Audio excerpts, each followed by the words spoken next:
Welcome, sentient beings from all known universes and beyond. It's time to activate your cranial downlinks and prepare to receive a raft of discussion on a cosmic ocean of science fiction and fantasy topics, interviews with local area genre devotees, and insightful prognostication by our soothsayers of science fiction, our forecasters of fantasy, and any other beings that happen to get caught in our gravity well. This is the Galactic Driftwood Podcast.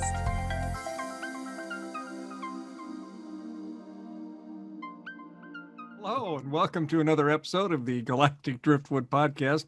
I'm Bill. I'm John. I'm Linda. I'm Seth. I'm Charles. I'm Jenna. I'm Chris. You know, when we do that, it feels like we should be playing the Brady Bunch music in the background today because God, holy smokes. We'll just have to do a pre-recorded. Here's a story of a man named Newman. I know someone who could make us a techno version of that. Well, that would be awesome. For our intro opening. Yes, we need to do that. People, though. Yeah, really we do. Get that to work. Well, we could get Audie. We could bring Audie in. There's one. We'll have to think. Well, we can also fill squares with what we're talking about today too. Oh, that's true. Like stuff. So that's we can get creative with it. Or it depending on how it's laid out on your screen right now, because I have right now 3 across the top, 3 across the middle. And then Charles is in the middle bottom. He could have go-go dancers on either side of him, like silhouettes, like some old 70s TV show. I like it. I like it. That would resemble my life. Right now, no one can see it, but there are go-go dancers dancing in his office off camera, either side of him. Nice.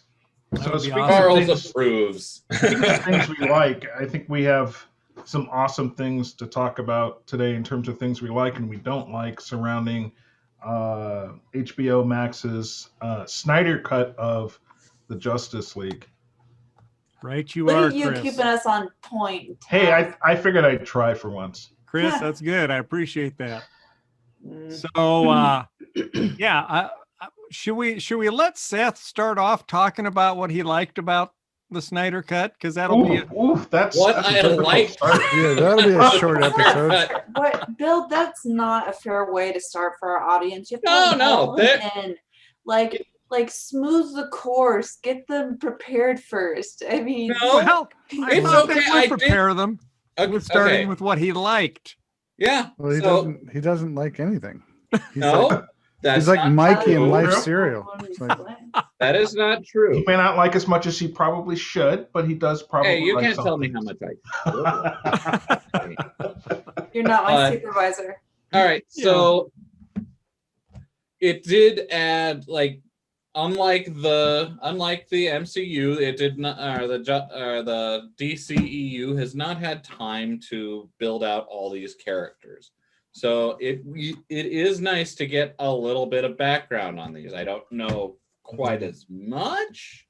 Hours of it though? Like the Flash and Cyborg, and probably Aquaman too, except I've got issues with some of the stuff they did for Aquaman. But I mean, some of it, yeah, as much as it got, maybe not, but some of those scenes were nice. And some of the visuals were definitely improved over from Joss Whedon's version. And yeah, that's it. You didn't like the 4:3 aspect ratio? No, that's dumb. That is dumb. It was so funny. Was stupid. So we started it, and Aaron was like, "What the fuck's this?" Yeah. And I was like, "Well, this is his vision," and Aaron was like, "So it's not a movie vision? Was this not theater release? This is dumb." Yeah. No, Yeah. it's That's what I supposed thought. to be released in IMAX that everyone can go to Well, right not just IMAX, black and white too would have been No. like his No, it's so so that's just dumb. getting to the point And- of overly self-indulgent, because if you're going Yes. to a movie theater to see a superhero movie, you want colors, you Yeah. want the full range. And what Well, I don't yeah, think you're he taking away understands from the he's doing, visual. he is the visual, disrespecting 100%. the artist who spent hours color toning Yeah. and creating those special effects. Yeah, And then so- they do all that work, and he's like, "Oh, I'm just gonna black and white that shit." You have to do Yeah. such a change in the color gradients. yeah, it's a little bit tone deaf because he says he does it for like the as a tribute band. to like the fans or whatever. And if you ever watch this, none of your fans want that. No. No, we don't want it. I was like, Zack Snyder fans might want it, but Justice League fans, no. And I think want that's fair, the full yeah. range of color in my explosions. The only movie I've watched that I was happy they filmed it in black and white was Young Frankenstein. Right. Other than that, no. I don't see Or a need the for it. opening credit to Van Helsing. The opening scene introducing Van Helsing was a great throwback oh, to right. Where yeah. it was all going for the classic monster horror movie. Yeah. Right. Yeah, that was cool. And so for those things, it makes sense, right? Right. It's a tribute, it's a throwback to something that people enjoyed, kind of gets you into the feel that you're not doing anyone any favors by doing that with Justice League. And I think I thought the 4x3 was garbage. Initially, when I saw the trailer, I thought it was just a trailer effect thing they wanted to do. And then when I sat down to actually watch it, I had to pause the movie, go to Google, be what's up with the 4x3, and they're like, oh yeah, no, the whole film's like that, and it was mind blowing. take a drink, Yeah. And I will and then say, another drink, and then I will go say sit back about down 2 and finish hours it. into the movie, I started to not really notice it for the remaining 2 hours of the movie. But that was I was hugely disappointed in that. If the reason he had given was, oh, this is so that even when your cats sit on either side of the TV, you can still see the full movie, that would have been a more legitimate reason. You're right. You're absolutely right. I would have taken that excuse and I would have been like, there, okay. Now, the I'll- thing I'll- I I'll hated take was the that. long intro. Well, you've only seen 30 minutes of it so far. Yeah, so don't and it's worry, all there's intro. And more it was to hate. all intro.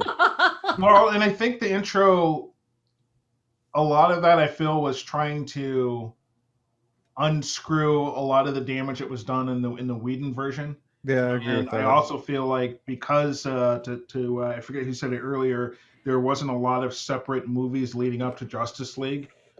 It was a quick ramp up to bring everybody together. We didn't have individual movies for Cyborg or The Flash or anything like that. They kind of just had to rush into things. Or Wonder So- Woman, really, at that time. Yeah. It was only Man of Steel and Yeah, Batman Man of v Steel Superman. and like really, yeah, Batman v Superman, Wonder Woman. They should have done maybe like an Arkham / Suicide Squad for Batman. Maybe a separate kind of Cyborg, maybe Cyborg and Aquaman movie. I don't know, but they could have done more leading up to the Justice League so that the Justice League could have been a standard 2-hour film. So did they film all new or some new footage for this, or it's just all footage? that Very wasn't- little little, actual yeah. footage, but there was a lot that was cut out. It's like I was telling everyone, Snyder makes 3-4 hour movies, and then they make him cut them. So And then the they slice it footage down. was there. For This is a just good reason. no, not really. I Yeah, liked it. really? I thought so. No, Look, I no. thought that the Whatever you Joss think Whedon- about this is fine, but I did watch The Watchmen, and then I did watch The Watchmen director's cut, which was much longer, like 3.5 hours, and it was Which is better. a completely different movie, though. But that's fine. But you have to understand your medium. If you know they're going to tear it apart, and it's not going to be your full, complete vision because Yeah, that's Hollywood, then you need to adapt Yes. everything to that expectation so that people can get the most out of what you're allowed to show. Yep, I've said that before. If you know what the end result's going to be, why even bother filming a 4-hour movie for it to be chopped into 2? I don't know why he Someone does else it. finishes I it. don't know why he does it. I don't know why Warner Brothers lets him do it, Well, yeah, I They mean, do. they gotta. And it's They're like- paying money, right, for him to film. They all that. are. They're paying money. It's- And then they look at the film. It's like, well, let's take out about half of that, and then we'll put it up. And it's like, but I don't know why they keep doing the same thing over and over again, but they do. And Yeah. it's a mistake. It is a mistake. It If is. you're gonna cut it up like that, then don't have him make this movie. And I will say, in preparation for this episode, I watched both the Joss Whedon Justice League Thank you. and the Zack Snyder cut, or the Snyder cut. Yeah. And having seen them both pretty close together, I'm going to say that Joss Whedon did about as good with what he had as he could. Yes. And I've always agreed with that. And that's why I've always kind of liked their original, because given where they started, when they got to the Justice League and having to make that, you can't really do much more to cram into that storyline. Well, So it Also, is keep what it in is. mind too, he like the level of freedom he probably had with Marvel, because they were like, "We trust you, do whatever," versus the political bullshit of Warner Brothers. You mean DC? But like that seems like I would get frustrated to be like, "Okay, this is just what you want. This is what you're paying me for. Then here you go." Well, was he? All right, first of all, he had to take over someone else's property, which is always a pain in With the a ass. studio that's notorious for cutting. Yeah. He had But to also, would it have been better if Whedon had just shot his own film straight up, just like wiped it all out, and rather than, It's only or money. should they have gotten someone else? Well, part of Do you part of what's- think Christopher Nolan would have been a better director for this one to take Christopher over? Nolan was one of the producers. If you watch the opening Yeah. credits. Well, So then what had did he a- say? It's like all right, the opening credits of which cut? Of the Zack Snyder Justice League. Well, then Yeah. he didn't say enough. Could Or somebody- he wasn't listened to. Can somebody give the quick history here, because there's so many names that I'm not having That's paid it. fair. Kind of Yeah. All lost. right, so I have to assume other people would be the same. There's Sure. So Oh, no, you're Christopher right. Nolan did the Dark Knight Batman trilogy. Mhm. That was kind of the inciting incident for the new DCEU kind of The Christian their Bale new trilogy. movie making Right, initiative. right. Christian Bale, the best Batman ever. Sorry. And then no, Lego Batman, best Batman ever. Followed by Keaton, Anyway. followed by Followed Yeah. by Lego Batman. go ahead. Are we still doing the timeline? timeline, Yeah. please. sure. Okay. So The Wise. and then DC Warner Brothers basically kind of decided that Zack Snyder was going to be their kind of go man to handle the vision for the Justice League. And so he did Man of Steel and Batman v Superman and started doing the Justice League movie. And then he had a family tragedy. His daughter died, right? Yeah. It said for Awesome. Autumn at the end. Yeah. So he had a family tragedy and had to go away from the movie. So the studio then gave it to Joss Whedon. Mm.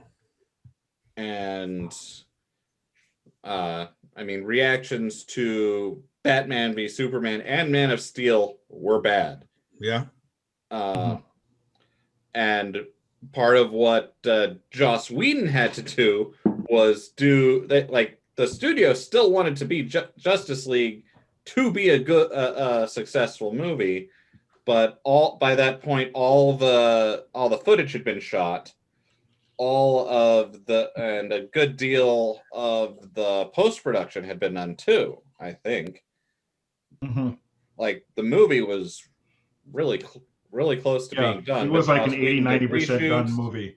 Yeah. Did Wow. reshoots and went through and redid the post-processing. It was really expensive. Yep. And still, I mean, not a critical box office success, probably, that the studio had been hoping for. No. But I not mean, bad. No, it wasn't that Yeah, bad. it wasn't a tank by any means. Yeah. No, I mean, none of these are tanks. They're all have the star power and whatnot to make them successes, even if they're Action, not. special effects, all that stuff to make them. Yeah, I mean, Yeah. it wasn't going to buy the next 5 films, in terms of cost or anything, but Sure. it just to me it really seemed like it was somebody who had to step into a difficult situation, understanding that I've got 4 hours, 3 hours of film footage, but the studio will never let it happen, trying to make us a coherent shorter movie.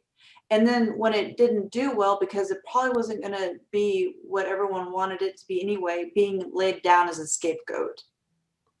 Yeah, And then all the other drama about why, like, certain characters had to be, like, their storylines are shortened for the Whedon version.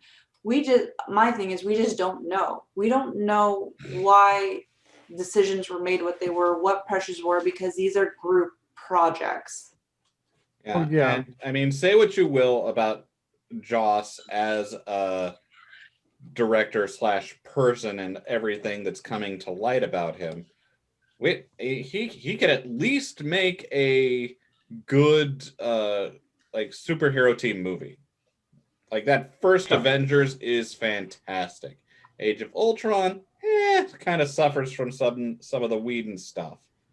Probably discussed on past podcasts. I agree with that. And on the Snyder Cut, we should probably touch on some of the key things that were different. So The Amazons lived versus the just Amazons total lived. genocide. Yeah, so that was cool. in the Joss Whedon version, the Amazons get their butt kicked, and they're like nothing against Steppenwolf. By the way, Steppenwolf is completely different in this Zack Snyder version. He's got like a full living like bodysuit of armor, which is pretty cool. I liked him much better in this. Yeah.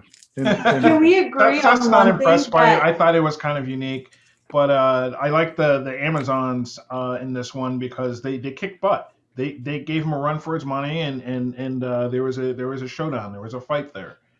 but can we all agree the Whedon line from his version, from Steppenwolf, when he goes to fight Wonder Woman, is still one of the most hardcore like villain lines ever. When that I feel like Snyder should have kept. You mean when my he axe turns is to her, still he's like, slick from the blood of your sisters? Is that the one? yes. Yeah. That line. Like that is one of the things that I wanted to bring up is that Whedon is so much better with his dialogue than I'll grant Snyder. that. Like Snyder should have kept some of that Whedon dialogue in there. Well, that's one of the problems with I think a lot of these movies. I think if you watch a movie, especially 4 hours, there should be a quote that sticks with you somewhere. Well, I think Yeah. he intentionally pulled a lot of that stuff just to distinguish his own movie. From Yeah, and I the think he Whedon pulled cut. a little bit too much. Yeah, I think but- there were some of the themes in there, like the original Superman themes, were pulled out of there. Yes. Like That honestly pissed me off. I thought that was a nice touch in the Joss Whedon one. So there was, I think there was too much effort, to your point, John, of pulling out what Joss had in there to make it his own. And I think all of the 4x3, the wanting it in black and white, all of that are just signs of where he just wanted too much. I mean, now that we're talking about music, though, I mean, that's another like kind of failing of this movie is that the music is the background music is so generic and forgettable that it completely fades into the darkness. Like that times 1,000. One of the only musical notes that jumped out at me is when the stupid plane came to pick him up. I'm gonna have to disagree with you on that. There was some pretty well done distinguishing music when anytime the Amazons or Wonder Woman came on. Yeah, no, Wonder Woman's got her theme, and I actually made a note of that. But that's the only theme in the whole movie is the Wonder Woman theme. Yeah, you don't really have a Batman theme. You don't have Superman. You get the heavy tones and the certain instruments that are obviously supposed to be associated with him, but it doesn't feel like a fully fleshed out theme. You're right. Yeah, and there is no actual like Justice League theme. Like if you think about any of the Avengers movies, you've got that awesome Avengers sting. Yeah, there's like that's when the team is assembled. And this is when stuff's going to get done. This is their theme music. Yep, and it's consistent throughout the movies. This one, he pulled so much out that he robbed some of the identity of things that we liked in the original Justice League. Yeah, and that, like from the Joss Whedon version, you mentioned it. when we heard that Superman theme. Yeah. That was That so was cool. that was like a cool Like, moment. That Awesome. Yeah. Mhm. that John Williams Superman theme is iconic, and not using it is a waste. It is a waste. I It's agree. it's like 30 years of free advertising that you're just throwing away. And then the Batman theme too. That's so good. Yeah, and because of that, it's like when you look at that, are you really doing this for the fans at that point, Zach? If you're taking out those details, this is about you and not Right. doing Yeah. jack squat for the fans. Well, you got to admit though that the Cyborg storyline was much better. Oh Yes. yeah, no, I it's agree. much better. It was so much better to a Backstory degree with that I that. almost wish that was pulled out into its own film. He And obviously that's felt he had a lot like of you work with said, it's like Snyder felt like he had to actually do the intro films for everybody in this one movie because they didn't go to the effort to actually take the full path of the MCU and have startup films. This could have been a much shorter film. They wanted quick money. That's what you feel like. They didn't want It to. was. They wanted quick money. Don, they had to you did show the the good- timeline of MCU. Jenna's Right, They went exactly. for the It's quick been cash. brought up, John, Chris, Seth, I think you were all absolutely right that they did not want to invest in the full movie line that Marvel has done. They wanted to shove it all into Justice League to make money. And What's like the people unfortunate who is bankrolled it. if they had taken the time, we all would have, I bet, appreciated it much, much more, just as much as people appreciated the MCU. And we would have paid for 8 movies rather than just Yeah, one. we would have paid for all 8 movies. Yeah. Like, come on.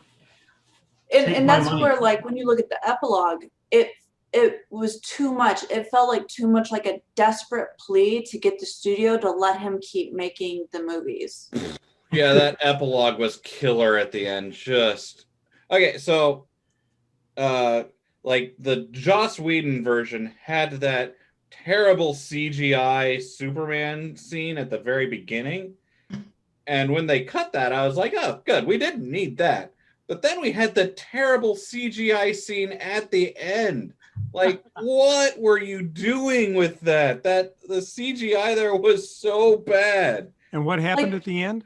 Well, They you had have to- Martian Spoiler Headhunter alert. pop up, which again, too many characters now. Now we don't care. Yeah. It's like agree. just enough to like make me go, well, what about that? Oh, he's gone. I'm not going to get to see him Right. anymore. It's like, Right. At the end of Justice League, it gives us another really long, like, how long was that? Almost like 10 minutes, something? At least. Of the nightmare vision Yeah. of the future that we saw in Batman v Superman, Mm. where Superman is evil, and so we have this 10-minute long of it with where it looks just completely green screened throughout the entire thing.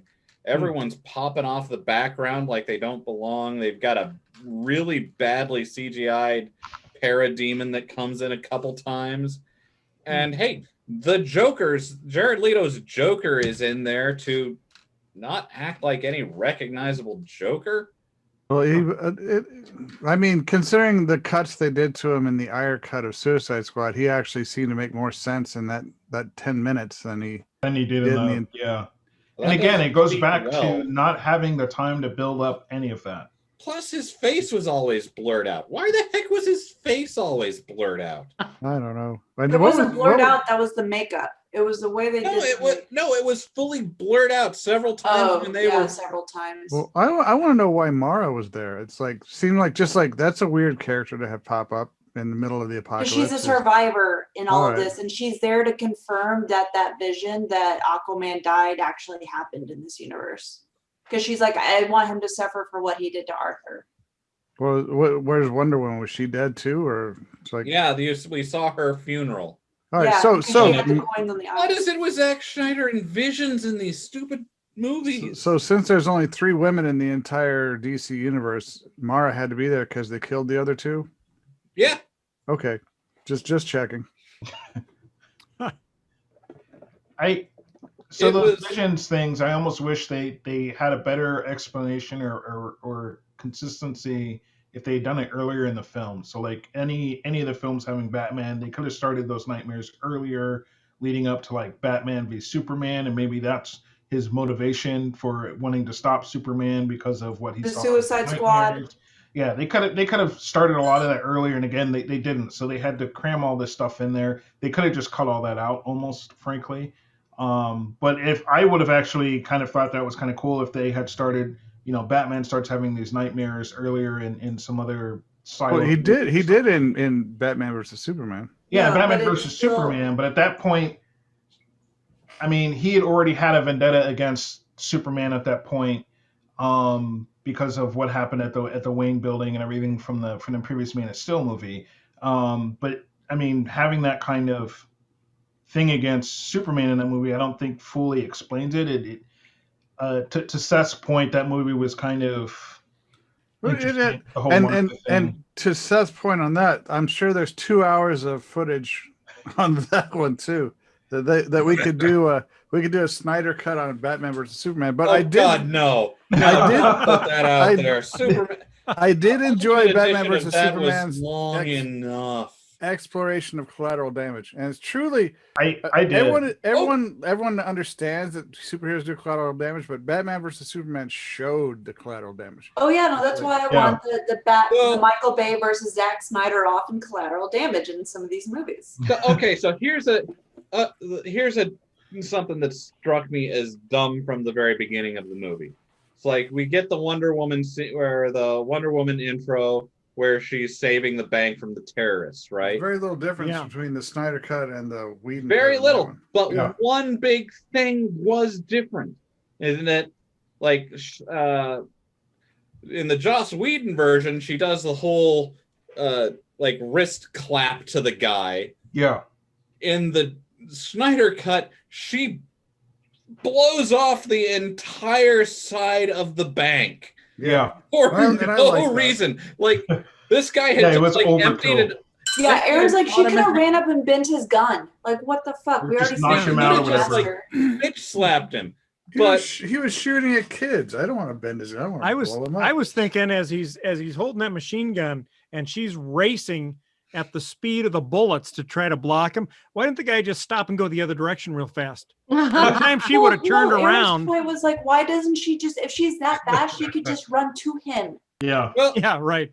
Well, but that wouldn't be cool. You got to show her saving the. No, that's fair. Well, but there's also she killed that guy. Oh yeah, no, there's no question about that. In front of she turned him into at powder best a fine red mist before blowing off the side of the bank. Crime doesn't pay, children. You left them with millions of dollars in damages. And then they had the scene where they went on to have her talking to the little girl who's like, I want to be like you, and not like, I just watched a man be liquefied. He's on all of us. Yeah.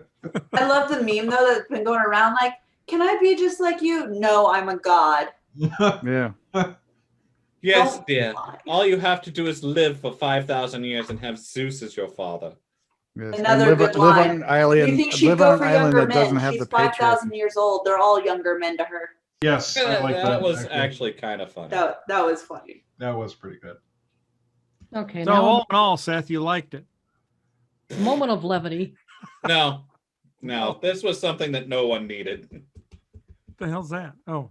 Why the hell did they put Ben Affleck in this again? I hate to keep complaining, but I don't like Ben Affleck. I think Ben Affleck was a terrible choice for because he loved he was a big name who loved the character. He is a huge Batman nerd. Well, for him, this was his dream role. So, I mean, after he destroyed Daredevil, I mean, shouldn't this you was his actually redemption realize from that Daredevil? All I could say about that. I actually didn't mind. Was it redemption though? Attempted redemption.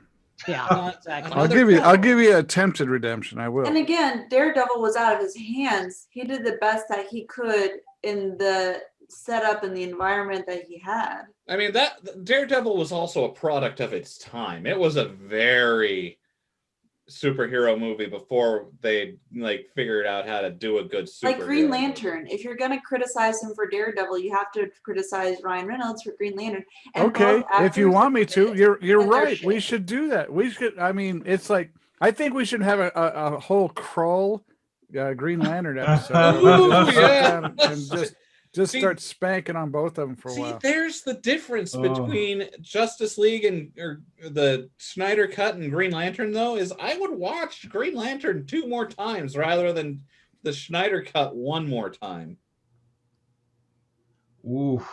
That's it's like I'm trying to get behind what you're saying, but it's like, is there a third option? Is where my head's going. But I mean, there's always a third option. There's always Joss Whedon's version again. That's your third option. So there's another difference between the Joss Whedon version and the Snyderverse or the Snyder Cut is that in the Joss Whedon version, we got that beginning scene with Batman where he's like hunting the parademon. Yeah. And he scares that guy to bring it out.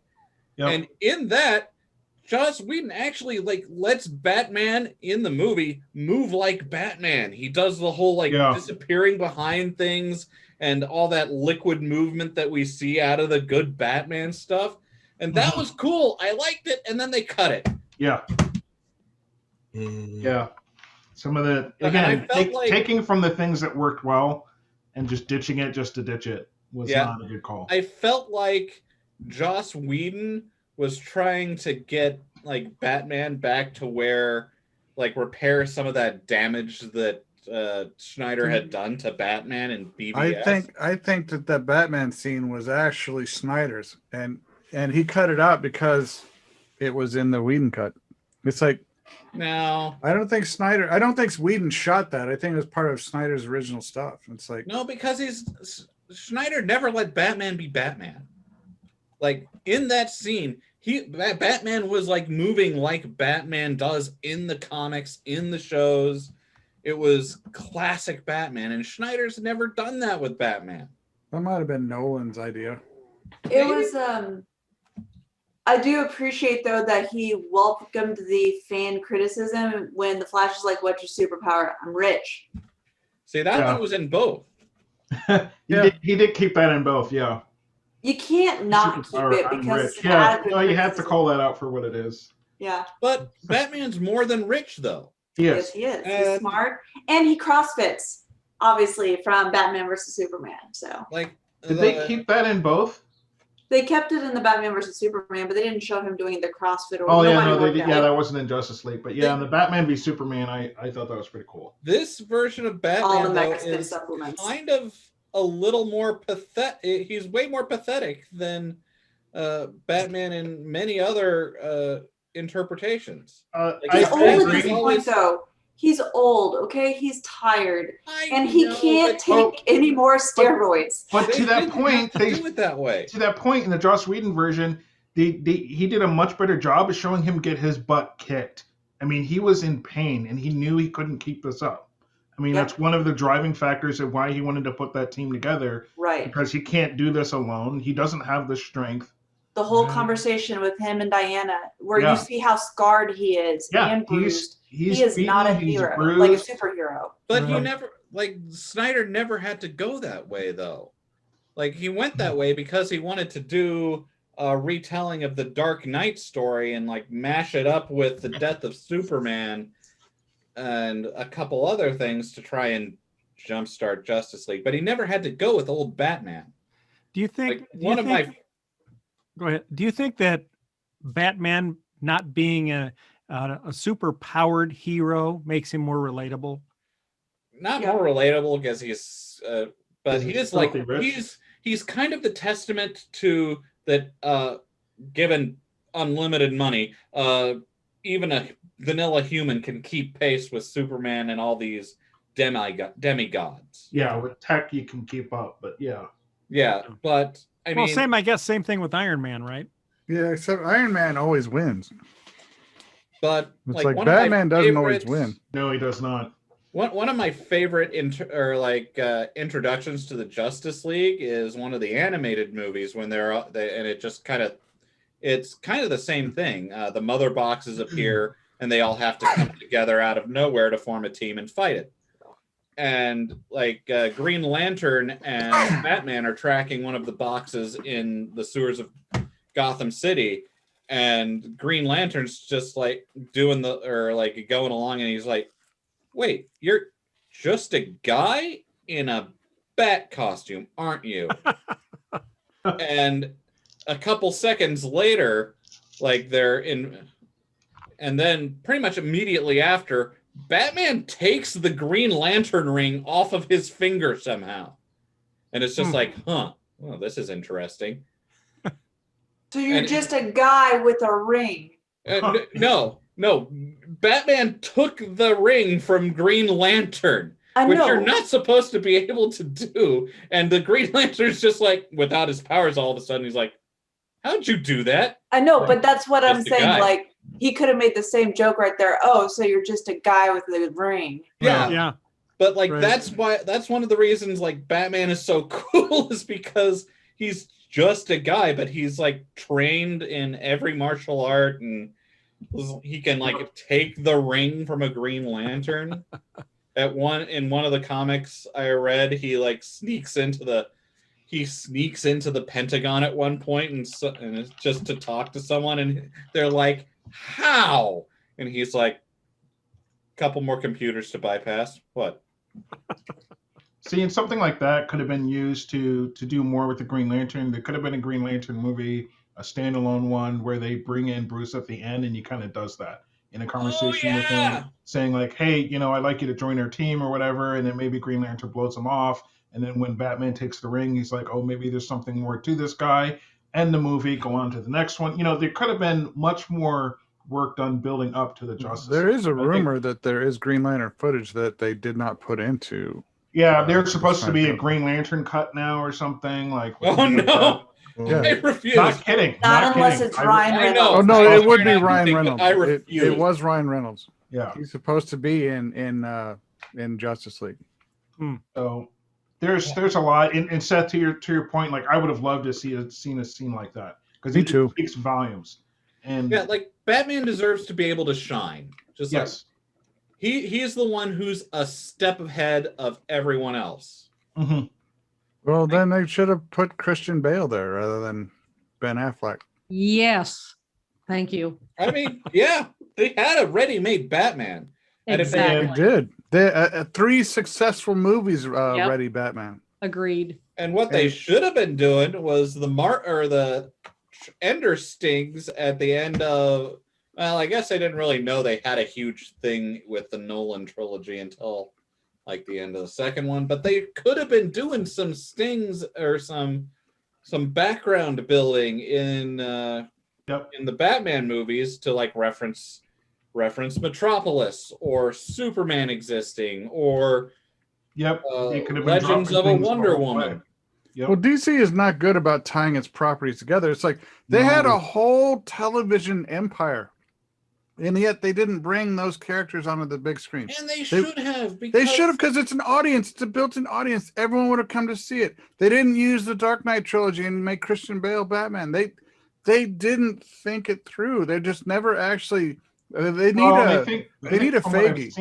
They need a Feige real bad. They don't have one person overseeing the entire decision-making process. Snyder's supposed to be their Feige.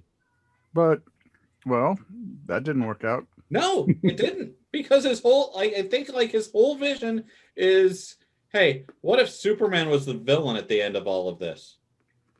Yeah, I wasn't a big fan of that twist to create something like that again. It came across to me as a big plea. Studios, please let me keep making movies by leaving. If you don't like that, then you really don't like where Nightmare's going to go.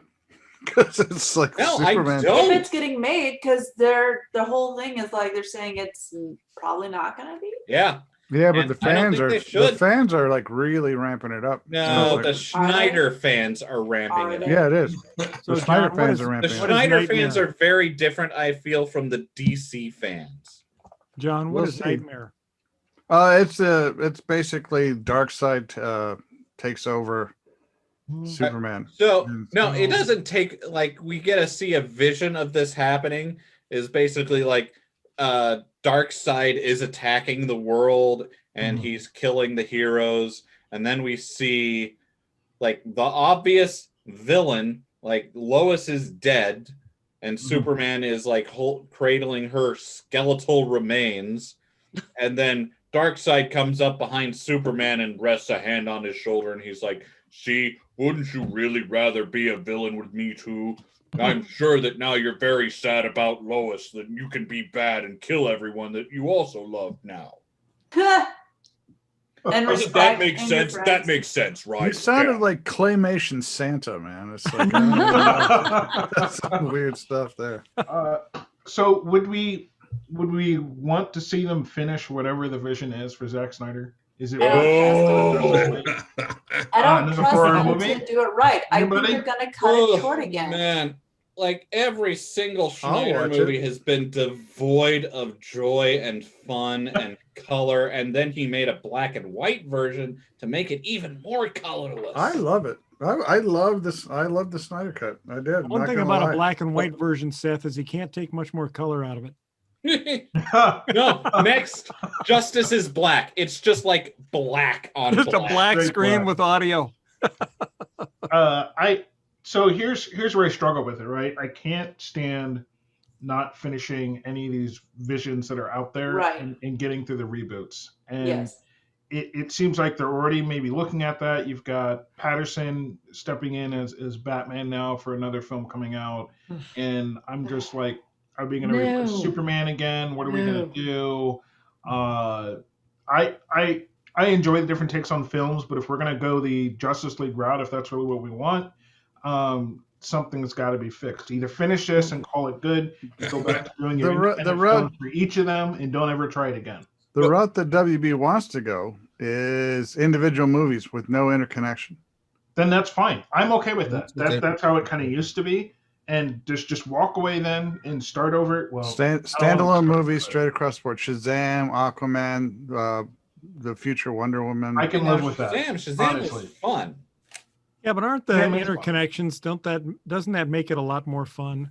And I thought Shazam's so. already It does interconnected. if you're MCU. Yeah, But well, Warner Brothers does not have the capability. They've proven it over and over again to do it. So it's like, well, do they just finish what they started with Justice League and tie it off and call it good, and then go back to independent films? I'd want to see a finish of the version because as it is right now, both Joss Whedon and the Snyder Cut had something that was a story that wasn't finished, and that drives me nuts personally. Yeah. See, no, the Snyder Cut was a pretty good, like, not the Snyder Cut, yeah. The Joss Whedon version was a decent course correction.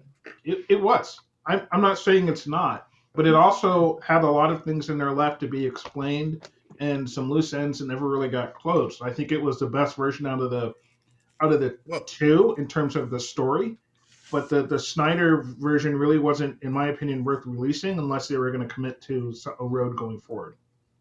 Yep. Yeah. But that's what it felt like. It felt like, okay, the fans want the cut because it wasn't what we thought it'd be. This will be a way for us to get more money because we were already so close to finishing his vision, so it'll be fine. Now, And I then think a Zack we Snyder went too Cut wouldn't far. happen without HBO Max. Yeah. Because all of these streaming services need a big ticket right now to make it. Sure. Why go Netflix? Why go HBO Max? Why have what's it called? They're in a Peacock fight now for- or whatever. They're in a fight for They all have eyeballs. their own Yeah. thing. So I don't know if there's a future with HBO Max saying like, "Hey, we did pretty well with the Snyder Cut. Let's do another 2-hour one. We don't care if it's going to theaters. We don't care about the Robert Pattinson thing." You know.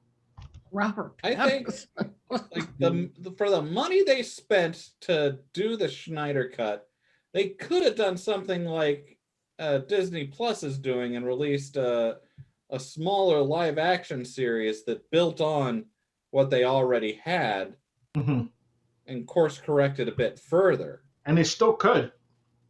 That's the reality of that is that, you know, with everything that's changed over the past year and a half or so since the pandemic, you have all these streaming services that there's this battle between going to theater or going to, you know, streaming first or doing both simultaneously, but they don't need to be together anymore. You don't need to go to the theater first before you hit you know, a streaming service. So I'm curious to see what'll change in the future. Yeah, interesting. Snyder Cut. You're To looking that like point, a Chris, I supervillain, have- Seth. So What's I'm that, not Jenna? saying. Oh. Sorry, Go ahead, I'm not Bill. saying that the Schneider Cut was boring and long or anything, but this Yeah, you cat were. fell asleep so hard during it that she was drooling out the side of her mouth. It was like a little drool bubble. Like I got up at one point and she was like was drooling, just like not even the loud sounds had woken her up.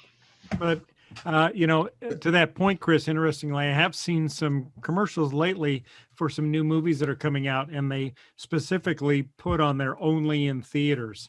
And I'm wondering if you guys what do you guys think of that approach? Do you think that HBO Max is setting this expectation now that it's going to be released on streaming and theaters at the same time, and that people are going to expect that going forward? And as a result, movies that are released theatrically only in the beginning, do you think that's going to suppress audience turnout? I don't think we know. Yeah, I think that's the question that's up in the air, because the same people that have these contracts or agreements with HBO Max are the same studios that also have an obligation to kind of keep the theaters going if that's what we want. I think people want that. Yeah. I think a lot of the stock market things going around, like your GameStop and AMC, play into that a little bit. So I bring that up only because AMC is involved with that, and where are they going to go with their theaters and things opening back up. But I think, I don't know that we have the answer to that, but I think it does come into play. And I think we'll probably end up talking about it again at least a couple more times this year. Sure. As things slowly kind of trend back to normal, if we're lucky. And I think that, HBO Max is going to be looking for those opportunities. So it's really going to depend on the studios, what they want to see happen with their stuff. And it's not just HBO Max, it's the other streaming services out there as well, that all have this kind of opportunity. So are we going to have a future simultaneous releases? Disney Plus has been doing it. So if you want it on, I think they're going to do it with the new, what's Disney Plus's big thing coming out here soon? Anyways, they're going to release it same time they do in theater, but if you want to watch it at home, you can pay $30. So even though you already have a Disney Plus subscription, you can pay ahead of time, and they're still going to collect that money either way. Wow. Yeah, for $30, I should. That's a lot of money. The movie. Is it though? How much do you pay when you go to the theater? Not that much. Well, it depends. Family of four goes to the theater. I'm just saying, in all, unless you go on like the discount nights or whatever, they're going to collect their money one way or another. That's tickets and small popcorn, man. Yeah. Yeah, you're getting the experience with that. Or if you go to, what are you paying when you go to, oh my gosh, I forgot the name of the theater. Alamo Draft House. Alamo Draft House. You're going to buy a beer. You're going to buy whatever. So they're going to collect that money. I think that $30 is literally right on the money. $5 Tuesdays too. Movies are too nostalgic, and I think there are some filmmakers who specifically are going to only want to do theater first release because they do want to keep that medium alive. And I think especially all these people who've done this for a year, and if they're starting to have kids, they want their kids to have the movie theater experience because that was so essential to their childhood. Mm-hmm. I think it's gonna go the other way, where you're gonna have this backlash of people who wants to be back in the theater. Well, AMC has literally made a deal with Universal where they get the movies for 3 weeks before Universal can put them out on streaming service. And you might see more deals like that start to emerge. Yeah, and I would expect to see more deals like that. And I don't say this as in Jenna, to your backlash point. I don't know if there's gonna be a lot of backlash because we know what we want, and the people want to go to theaters. They want to get back out there. However, the reality is we live in a world where it might not always be safe to do so going forward, and people want to have their options. And the reality is, people will still pay that money, and I think Disney Plus will prove that this year. We'll see how many people stayed at home to watch it versus went to the theaters, or both. You have people that don't go to the movies anymore that will happily pay, but they don't want to go out to the actual theater. I think you're still going to have the same amount of people, if not more, this year anyways, going out to the theater, and then you're going to have a larger audience as well that are now just paying instead of going to the theater. And so they're going to collect their money, if not earn a little bit more, I think. I think theaters can be around. I would support them. I'm a huge fan of that. On my birthdays, I used to go to the theater, and I'd be there all day. I would go to the first movie that they have at 10, 11, 12, whatever, and I would go back to back to back and watch movies all day. I love the theater. On my birthday, I usually always go to the planetarium and watch a show. Yep. And I think that's going to continue. I don't think that's going away, but I think that people are going to have the option where they no longer need to wait as long for that to become available outside the theater. It's going to be 2-3 weeks, maybe of exclusivity in the theaters, and then boom, you can watch it at home. Hey, well, speaking of Alamo Drafthouse, since they declared bankruptcy, has anyone heard what's going on with them? I have not. That's actually a really good point. I've not seen any updates on that. Yeah, I was just wondering. Linda and I happened to drive by the Alamo Drafthouse here in town the other day, and it was just kind of sad. The parking lot was all empty, and I'm sure that there is. I mean, bankruptcy is an economic restructuring. I'm sure that they're trying to realign. But I read that the Alamo Drafthouses in Omaha are not going to go away. They might close some spots in other places, but wherever they have an excess of theaters, maybe. What's that? I think the thing to be ready for, though, because I know just about all of us will, when we can, go back to the movies. Sure. Is there's probably going to be a lot of loud popcorn eaters because people are used to being by themselves. You had a good point. Just people farting in the aisles, just like we've lost all our social niceties. I think there's going to be some adjustments, and yeah. First time you go to the that theater guy up front took off his pants. Why did he do that? First time you go to a theater after a year of quarantine, you're sitting there with all these other people. You're gonna be like, wait a minute, why did I miss this? That guy's wearing his robe. What? Yeah. I think that's going to be a thing. I think it's going to be awkward for a while before it gets back to normal. So yeah. I, for one, am kind of like now wanting to do a group of people dressed in like pajamas and bathrobes to go as a group to the theater now. Yeah. Just like toothbrush hanging out of your mouth. I've got the perfect Cookie Monster slippers for that particular one. I'm all set. Some theaters did things where you could rent out the theater. I hope they continue that as a way to continue to earn money there. They're going to need it, but I think, like I was mentioning earlier, a lot of people support the theaters. They want them to keep going. I thought it was cool when they were doing the whole drive-up theater thing for a while, where they had the projectors outside displaying it up against the side of them when they couldn't have people inside or anything like that. I would like to see a lot of those creative solutions continue, just because I think it's a neat change, and I think it works still. Yeah.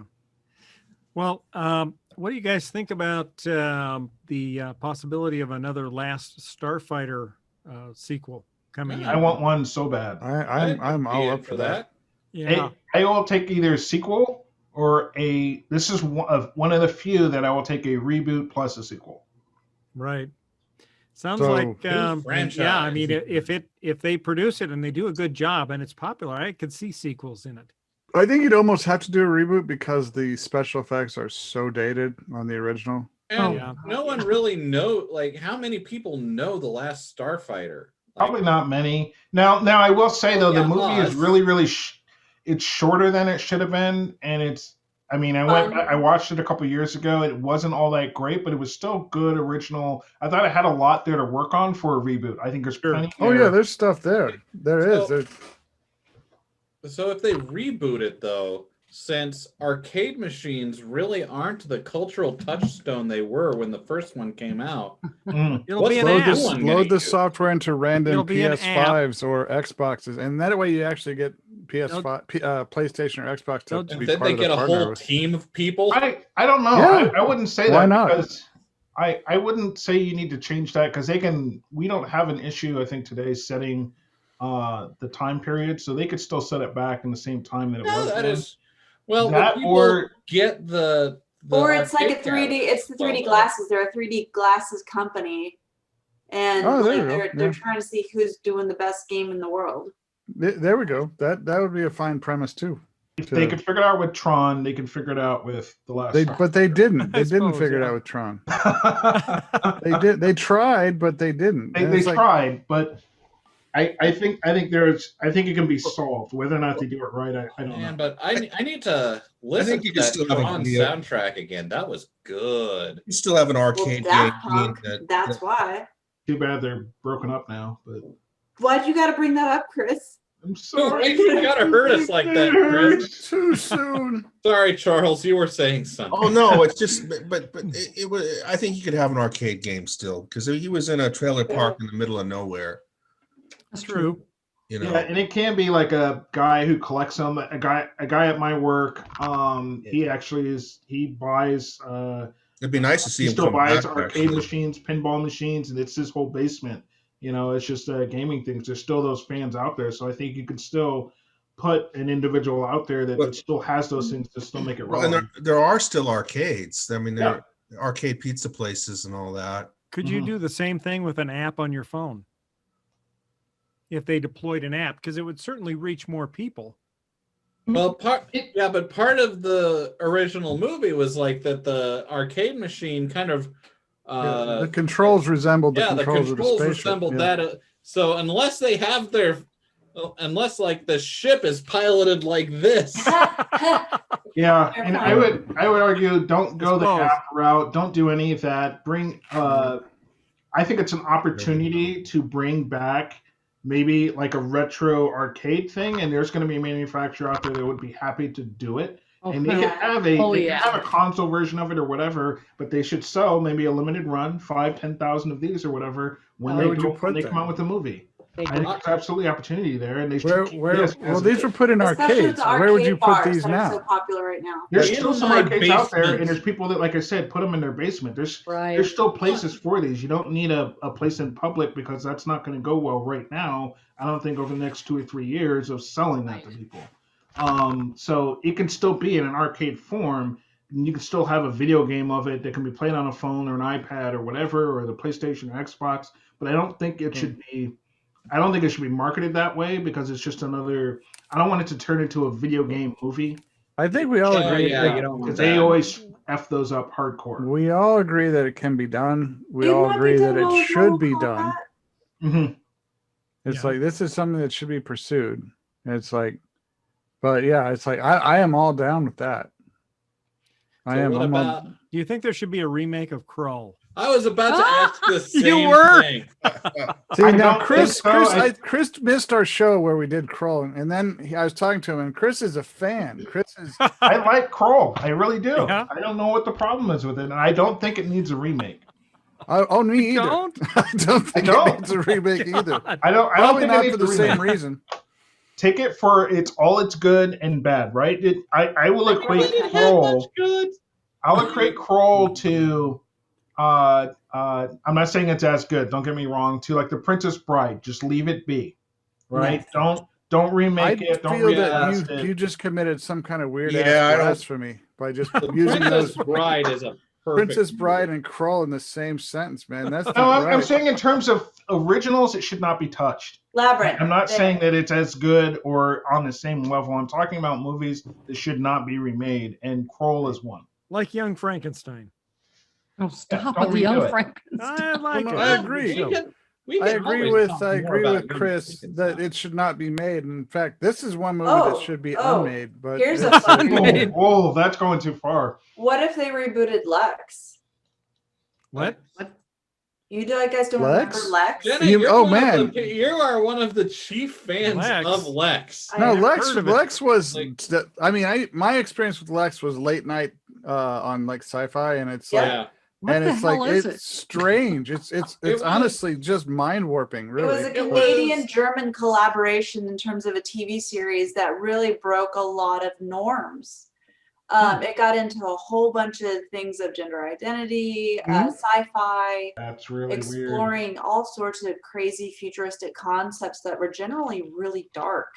No, it was, and they had Tim Curry, so. They had a lot of actors. Yeah. They had Rutger Hauer pop up on this. Sweet. Was it kind of an anthology series, or was it the same cast of characters? It was the same cast of characters because it started off as 3 movies on Showtime, Tales from a Parallel Universe, and then Sci-Fi picked up the TV series that developed afterwards. I like the. All right, Lex can come back. Kroll. Let's just walk away from Kroll. Stick a fork in it. It's done. I refuse to walk away from Kroll. If they release a special edition Blu-ray, I will buy it today. You want the Snyder cut? You want the Snyder cut? I will take. No, I will not take a Snyder cut. Black and white. 4 hours as is. 4 hours long. Can you imagine like the rock montage climbing? Yeah, I was about to say it's just an hour of him like badly climbing rocks, falling off, and then trying to. Hey, look! I'll reach into the lava to grab this glaive thingy that I can't use. Yep. I think that poor Cyclops character needed a bigger role. Dear the Cyclops was the best part of the whole movie. The Cyclops was 80s. cool. I am destined to die here. No, wait, it's over there that I'll die. Yeah. He could have his own spinoff. Yeah. Oh, there you go. I like that, Charles. No, I like the idea of a remake of The Kroll. Cyclops show. I think the Frisbee should talk back, though. I mean, Frisbee, the knife Frisbee thing. The glaive. Yeah, I think they should have conversations. Only it should be an air freshener. No, it's But in the Glade. end, Oh. it was the power of the magic chlamydia that saved Yeah. them all. Oh my god. I'm still getting past the Snyder cut of Krull, and it's like that intro scene where they're just writing for no reason. It's like I'm like that had to be 45 minutes long. It was like insane. It was like a Monty Python thing where they're just riding around. And like, what's going on? It is kind of comparable to the opening of the Snyder Cut where Superman's just screaming for 5 minutes. So look, I'm not saying the movie doesn't have flaws. I'm saying it was what 1980 something, early 1980, before I was born, early. Yeah. 1980. Oh my That's god. like- so what you're saying right now, Chris, is kind of like holding a piece of coal and saying, so I know this diamond has flaws. But when I saw, all right, that one, yes, that was exactly it. And Chris, What do you just say, take Charles? that one. You just when have I to saw, take that and one. I think it gets missed. This has been missed. When I saw the original Krull, it was in 3D. Oh, geez. I that would think add a it whole was other in layer of 3D crap movie. to it. That was long before 3D. Well, No, no, there was an earlier. It was laser disc. That's how Bill and I got it. Well, Oh, see, I but could it want was a in laser theaters. display It was in and it came- theaters as 3D. He's right. And Was it's it? like if you watch the Original- movie, you can see how it's kind of designed that way, especially with the glaive scenes. Yeah. But it's like it's yeah. So So I that's wasn't part aware of the that, reason but it makes we see- sense thinking about some of those scenes, why they were filmed the way they were. Yeah. That's what a 3D, made to be not 3D would kind of look like. So Yeah. See, Chris, Yeah. you could have had it on Laserdisc. I could have had it on Laserdisc. Is You're that a picture of the monster from Krull or Jabba is the Hutt? that Steppenwolf? Jabba the Hutt in a really bad mood. It is No, Seth, it's the bat that comes out of Martha's grave in Batman versus Superman. Oh god. God. No, actually, you want to talk about 3D movie throwbacks. Jaws 3 with Dennis Quaid, when they literally filmed it for the 3D glasses. horrible. And you just like see the giant shark that a lot of Glasses shark movie. movies have taken from coming I- from the underwater lab. I need to know, Chris, what about Krull do you like? You like all of them? The overall story, the music, the fantasy world that they're in, they try to do their best in just depicting this world of that. So imagine me being a child at this point, by the time this has come out, seeing that.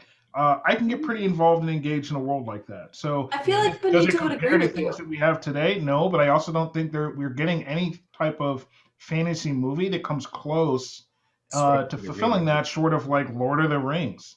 Right. I mean, that's all we've had. So when I go back and I look for these movies that depict a completely different world, horses that run on fire, cyclopses and stuff like that, you're not going to get that anywhere. And Krull has the essence of that. As poor of a movie as it is, find me another Krull. You're not going to have one really. Well, Yeah, I what agree.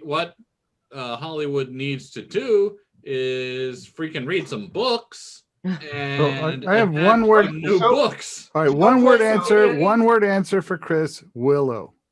Watch Oh. Willow. Well, okay, Willow. Yes. Okay, you're right. And that one's Willow's a Val Kilmer film that's from 1988. He knows Yeah. that That is movie. one. How dare you? Well, But no, like George Lucas, for the fans, for the people who are listening to us, I wanted to just give a little background real quick, rather than just throw it out that's there. fine. Willow, but that is one, and we haven't had anything since 1988. Then Right.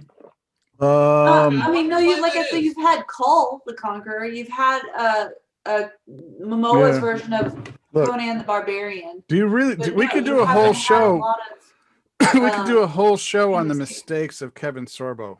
Do you want to do that? we could go down that road. So you're right. There's Willow. You just mentioned the other one though. No, there's a lot of like fantasy movies that seem to stop though, like fantasy world movies that seemed after Lord of the Rings is like everybody threw up their hands and gave up. Exactly. Right. And Why should we even try before anymore? Lord of the Rings, you had those handfuls. It was like back in the 80s, maybe early 90s, we had something. And Yeah. then there's really been nothing. Because they were riding the whole Hercules and Xena popularity where people wanted to see more stuff like that. Yeah. Yeah. Hmm.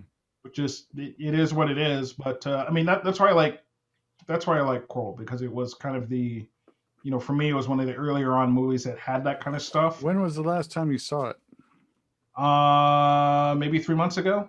Okay, all right. Then This you is have no trash. excuses. Okay.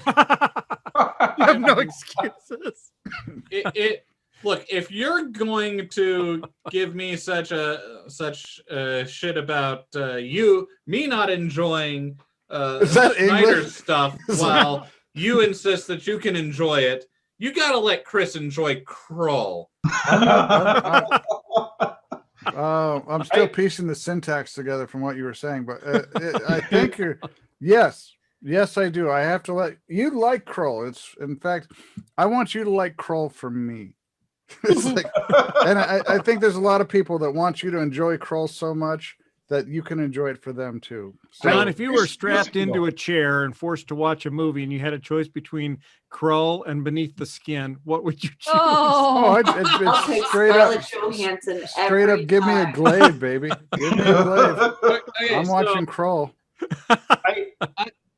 The thing with me though is I enjoy pretty much every movie, good or bad. Yeah. Like, Well, have you seen 90% of Under the stuff I like Skin? just because It's like it's like a really badly done travelogue. Is really what Under the Skin is. But To get us away, I want to talk about one last thing with the Snyder Cut. Oh boy.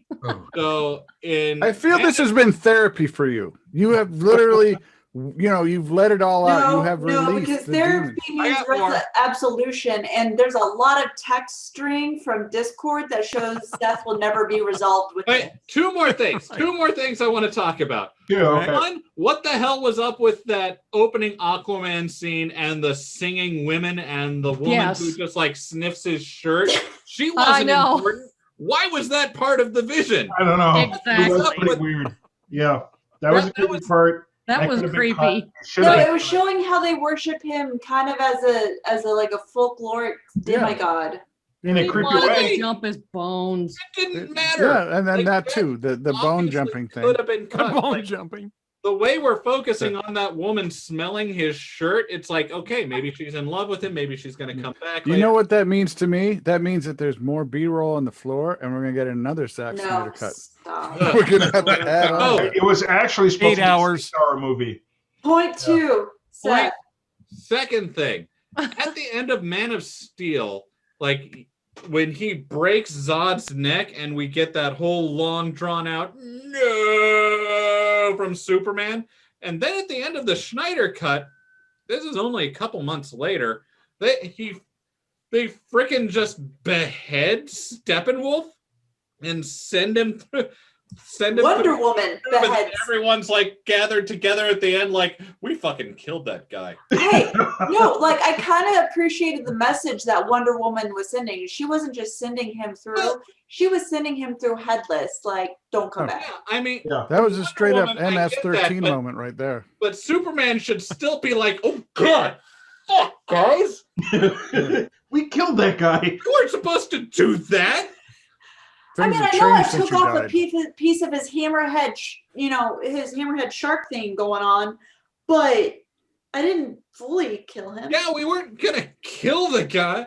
Like at least at the end of oh please, Batman is killed. Version they had that it was still dumb, but the whole like the parademons come for your hatred is almost personal. I don't. It was still dumb. I feel. Did Zack Snyder touch you? Is there a problem here? Show us on the doll where he touched you. Hold up Superman again. He doesn't get Superman. But still, like, that's not like the difference between the two things. It's like you can't have Superman be all weepy when he murders one guy and then just like, okay, it was his whole people. He was killing literally his whole people. Yeah, so I was just about to say, I bet that the take on Superman initially with him killing Zod was the fact that he had to kill his own kind.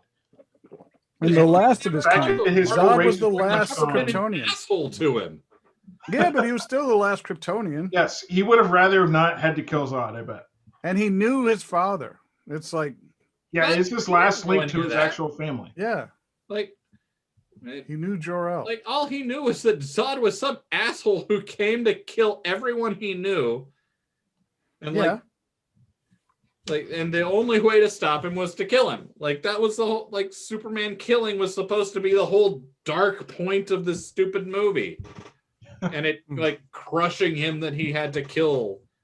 Well, he still was no one to Superman. He didn't care about him. But no, it's like I felt a connection. It's like I actually felt that Zod and the actor who played Zod was really good. I gotta say, it's like I really liked his portrayal. In spite of his Franciscan monk bull cut. Well, that's it. It looked like they all had it. It's like it seemed to be like Krypton really did need. Yeah, it's like Krypton has like the Kim Jong-un kind of haircut style, where the males only get 6 haircuts, and it's like so that's the Krypton way. It's like. Maybe they brought the Krypton bowl with them so that they could do their haircuts. That's what the whole planet transformation thing would have done. It would have given everyone that bowl cut and Superman needed. Oh, I'm sorry, the Caesar.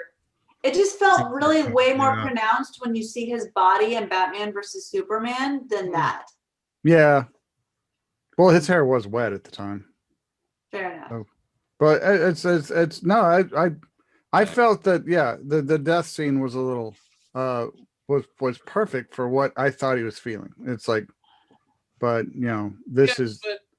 And my point is that the remorse and grief he feels at killing in this one in Man of Steel do not match. Steppenwolf wasn't human enough. He's elitist. The casual execution that they deal out to Steppenwolf at the end. I don't know, but I feel like Superman didn't do it. Wonder Woman did it. He set it up. And see, but you can do a finishing move and not know that your partner's going to kill somebody. More point. I guess my take on it from the Man of Steel when Superman kills Zod was more of a personal thing to what John was saying that he's killed a link to his family line, to his people or whatever. I don't know. I never got the impression that he was so internally hurt because he had to kill someone. It was more that he had to kill Zod. Yeah, the last Kryptonian. So Cyborg is a bad guy, right?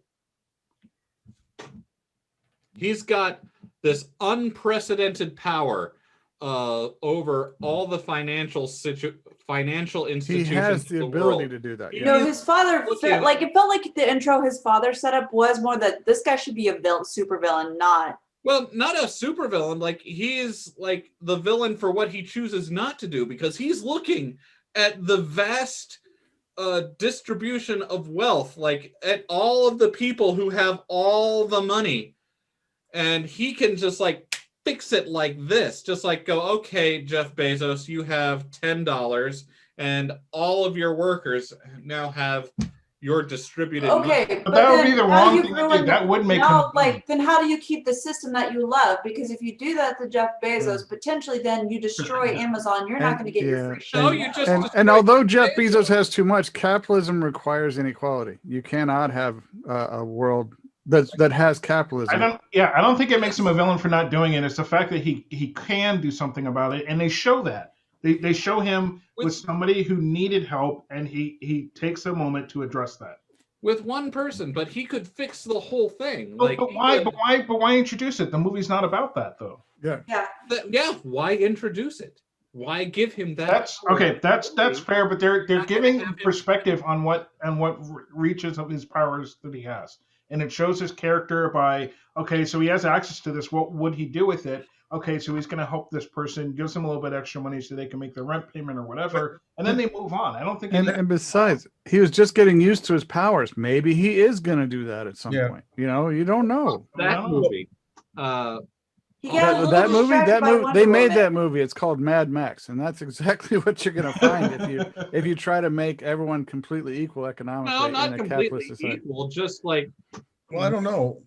No, but here's the thing too. You're assuming then that everyone who is really wealthy isn't already doing good stuff with that money.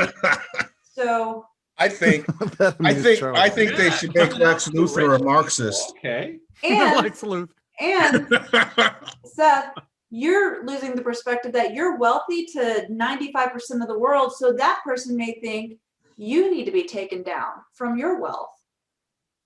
Yeah, it's like, honestly, you're wealthier than half the people on the planet, Seth. No, that is true. That's just a way more complicated scenario than. Why step in on that? Why? Yeah. Okay, so, I guess moving off of that though, we have 5 minutes left. Steppenwolf sets up in Chernobyl, right? No, they don't call it Chernobyl, but that was impacted by Chernobyl. Basically Chernobyl. They imply Chernobyl. Okay. Yeah. I thought it was either Chernobyl, or at least supposed to be the DC equivalent of Chernobyl. Yeah, something like that. Maybe an easier solution to duking it out would have just been to have that area is irradiated anyway. Just have Cyborg send a few dozen nukes at it, offen them up. But already messed up. Whedon had people living there. Yeah, I know.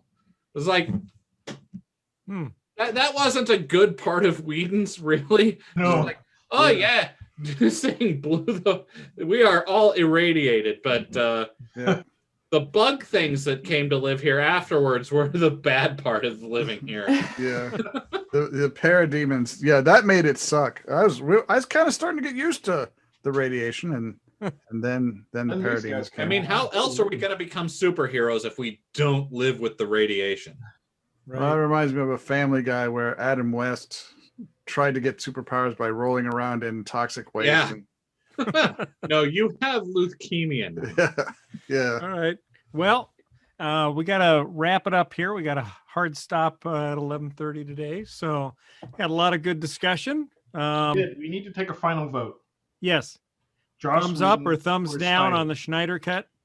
Or which one you prefer, Joss Whedon or Snyder? I prefer the Snyder Cut by far. Snyder Cut. Joss Whedon. Jenna? I abstain. Well, I don't think I saw the original. Yes. That's coward. You coward. All right, Charles. Well, I didn't see the Wheaton cut, but I'm against director's cuts in general, so I'm down for both of them. Well, Linda and I haven't seen the full Snyder Cut yet, so we can't really vote. You have to report back. Yeah, we'll have to do another check-in. Yeah, we'll have to do another check-in, so we should definitely have the vote, but I'd be curious to see if it's as mixed as I kind of feel the opinions are on it. You got some people on one side and some on the other. So I feel a 4-hour movie's ridiculous. So. My cat votes Snyder Cut because it was an excellent nap for her. Nice. You just it's like I don't know what Snyder personally did to you. It's he made the whole he made Man of Steel and Batman v Superman and the Snyder Cut. That's what he did to me. I feel it's more than that. And with that, that's all he needed to do to me. We will go ahead and Dad, we're gonna let Bill close us out. I'm gonna close it out forcibly in a minute. Thank you all for watching another show. I think especially this one. We had a lot of good discussion on the Snyder Cut versus the Whedon Cut. So watch them, check it out, see what you think, and we'll check out Crow while you're at it. Just for fun. Linda and I will weigh in next time on what we thought of the Snyder Cut. And Okay. we're also starting to watch the Irregulars on Netflix. We're 2 shows into that. That is a very good show. The acting's very good on it. The stories are really good. I mean, for unknown And, actors, they're pretty good. Maybe next time we'll have a review of that because Netflix has released them all, so you can kind of binge watch them. So check that out. It's kind of a Sherlock Holmes type of story, a supernatural bent to it. So check that out, and we will see you all in another 2 weeks. Thanks for watching. We'll see you later. Bye-bye. Bye. Later. Thanks for listening to this episode of the Galactic Driftwood Podcast. For more information and past episodes, please visit our website at galacticdriftwood.space or subscribe to us on YouTube. And now, please deactivate your cranial downlinks, collect your towels, and be sure to watch your step as you exit our gravity well.